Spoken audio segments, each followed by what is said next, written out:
সরকার ক্ষমতা আসার আগে একটা বিরাট সংখ্যা যে education department government of Tripura নিয়োগ করেছিলেন যে টিচার, সেই নাম্বারটা হচ্ছে 10,323 জন। এই 10,323 জনের সুপ্রিম কোর্টের রায়ের মাধ্যমে তাদের রিক্রুটমেন্ট করার ক্ষেত্রে বিভিন্ন ইস্যু থাকার কারণে তাদের চাকরি আজকে চলে গেছে। এবং আমাদের সরকার ক্ষমতা আসার পরে যে আমাদের সরকার এডুকেশন ডিপার্টমেন্টে যতগুলো টিচার রিক্রুটমেন্ট করা হয়েছে,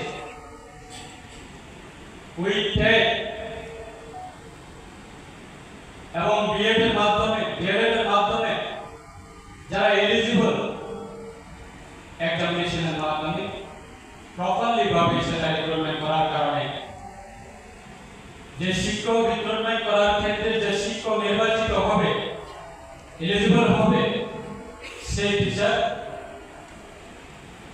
যাতে ওনার সুশিক্ষিত এবং বিভিন্ন এক্সপিরিয়েন্স সার্টিফিকেট সেগুলি যাতে থাকে, সেইভাবে আমাদের সরকার টিচার রিক্রুটমেন্ট করার ক্ষেত্রে আমাদের সরকার খুব সুন্দরভাবে সেটা কাজ করছে। মশলা হাতে নয় চামচে তুলুন। লংতরাই গুঁড়ো মশলার প্রতিটি 250 গ্রাম প্যাকেটের সাথে 1টি চামচ ফ্রি। লংতরাই গুঁড়ো মশলা, রান্নায় তোমাকে চাই।